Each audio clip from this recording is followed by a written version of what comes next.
Assalamualaikum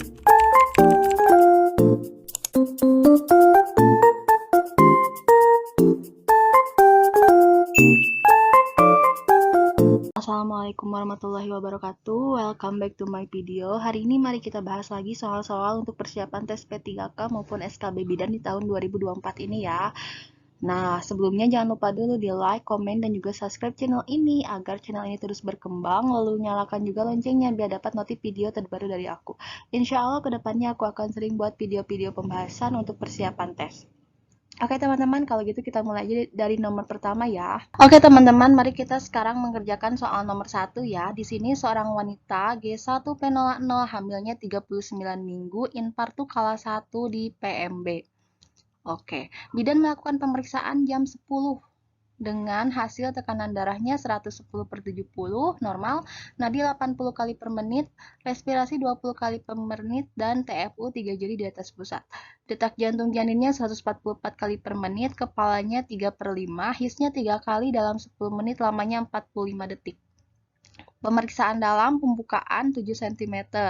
Selaput ketuban utuh, presentasi ubun-ubun kecilnya kiri depan, kapankah perkiraan pembukaan lengkap pada kasus ibu tersebut. Nah, berarti di sini kan PD-nya baru pembukaan 7 cm nih. Nah, untuk ke pembukaan lengkap berarti membutuhkan 3 cm lagi teman-teman. Terus di soal juga dijelaskan bahwa si ibunya itu G1P0A0. Nah, biasanya pembukaan serviks itu pada primigravida atau pada primipara G1P0A0 ini 1 cm 1 jam. Dan ini dilakukan pemeriksaan jam berapa? Jam 10. Berarti terus pembukaannya 7. Nah, berarti butuh 3 cm kan? Berarti butuh 3 jam lagi. Dari jam 10 ke jam butuh 3 jam, berarti berapa? 10 tambah 3, yaitu 13. Jadi jawaban yang tepat adalah B ya teman-teman. Jam 13 WIB, kemungkinan besar si ibu pembukaannya sudah lengkap. Nah, di soal nomor 2 ini, seorang ibu G2P1A0 kala 2 di puskesmas. Ibu sudah dipimpin meneran selama 30 menit, tetapi bayi belum lahir. Berapa lamakah sisa waktu yang dimiliki oleh klien untuk mengedan? Oke teman-teman, kita ingat-ingat lagi ya. Kalau misalnya seorang primigravida memiliki waktu meneran di kala 2 itu selama 2 jam ya. Kalau primi itu 2 jam. Terus, kalau multigravida, waktu menerannya itu di kala 2 itu adalah 1 jam. Multigravida itu 1 jam. Nah, di soal ini apa? Ini multigravida ya. Nih, berarti dia memiliki waktu 1 jam di kala 2 untuk meneran. Nah, di soal juga dijelaskan bahwa si ibunya itu sudah meneran selama 30 menit. Berarti sisanya berapa menit lagi? 1 jam dikurangi 30 menit itu sama dengan 30 menit. Jadi kita harus cari yang 30 menit. Apakah ada jawabannya? Ya, jawabannya D ya teman-teman. Berarti sisa waktu yang dimiliki oleh klien untuk mengedan adalah 30 menit. Karena sudah 30 menit dipimpin mengedan. Oke, kita akan mengerjakan soal nomor 3 ya. Seorang perempuan datang ke PMB mengeluh mules teratur. Ibu mengatakan sudah mengeluarkan cairan seperti air 10 menit yang lalu. Setelah dilakukan pemeriksaan dalam, diperoleh hasil pembukaannya baru 6 cm. Air ketuban sudah pecah dan berwarna jernih. Dan tulang kepala saling tumpang tindih tapi masih bisa dipisahkan. Oke, pertanyaannya, penulisan molase di patograf adalah, ini berkaitan dengan molase ya, berarti molase itu yang ini teman-teman, tulang kepala saling tumpang tindih tapi masih bisa dipisahkan. Oke, kita bahas dulu molase itu kan ada 4 ya, ada 0, simbolnya itu ada 1, ada 2, dan ada 3. Kalau misalkan 0 itu berarti tidak ada tumpang tindih gitu. Kalau simbol 1 itu simulasenya itu si suturanya itu bersentuhan. Nah, hanya bersentuhan aja ya si suturanya. Bersentuhan. Nah, kalau 2 itu si suturanya itu tumpang tindih ya, tulang kepalanya itu suturanya itu tumpang tindih tapi masih bisa dipisahkan. Bisa dipisahkan. Sedangkan yang simbol 3 itu suturanya tumpang tindih dan tidak bisa dipisahkan. Sutura tumpang tindih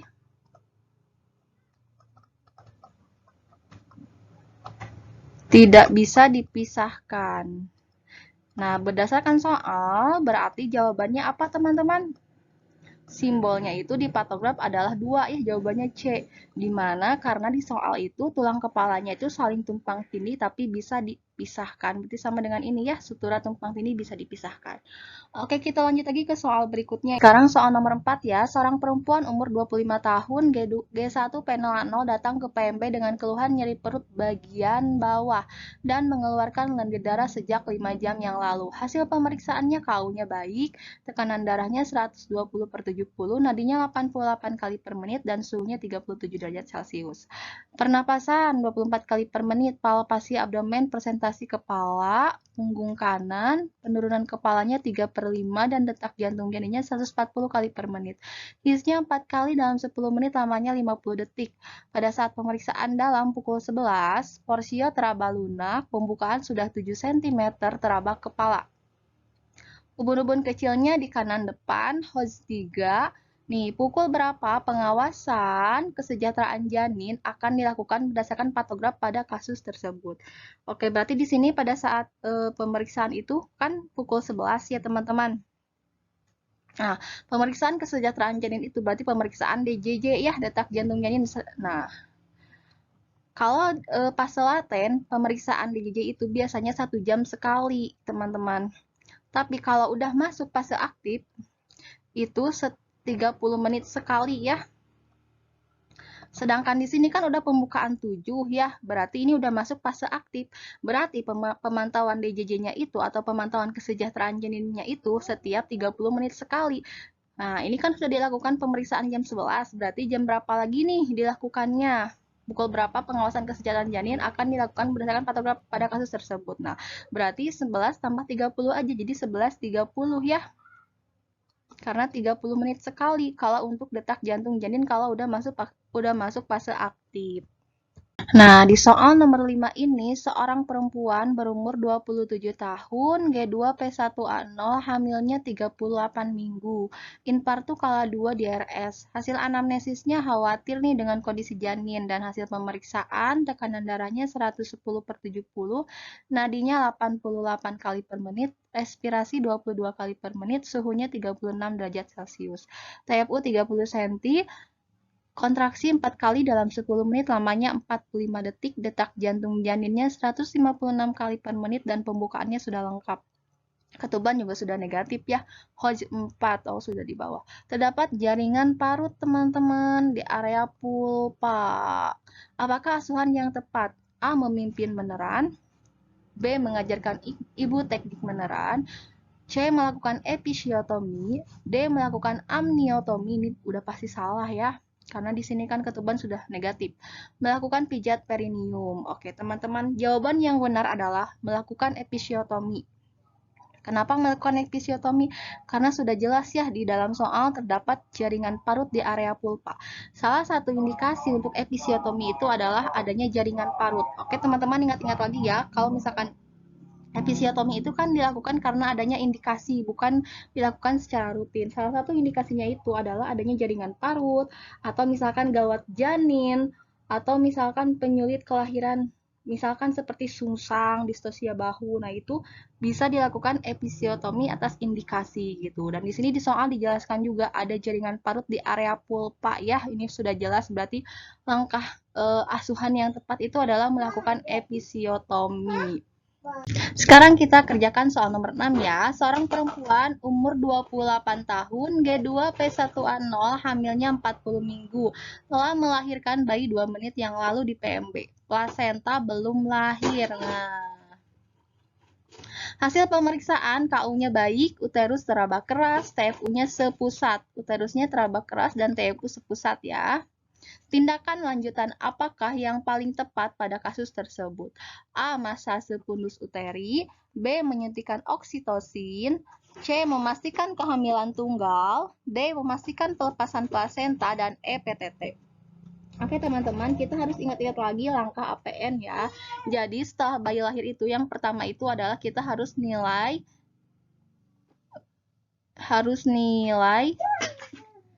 keadaan bayi, apakah cukup bulan, menangis kuat, warna kulit, dan tonus otot. Terus kita letakkan si bayinya di atas perut ibu. Jadi nilai dan letakkan si bayinya ya. Lalu setelah nilai dan letakkan, kita harus keringkan seluruh tubuh bayi kecuali vernix ya.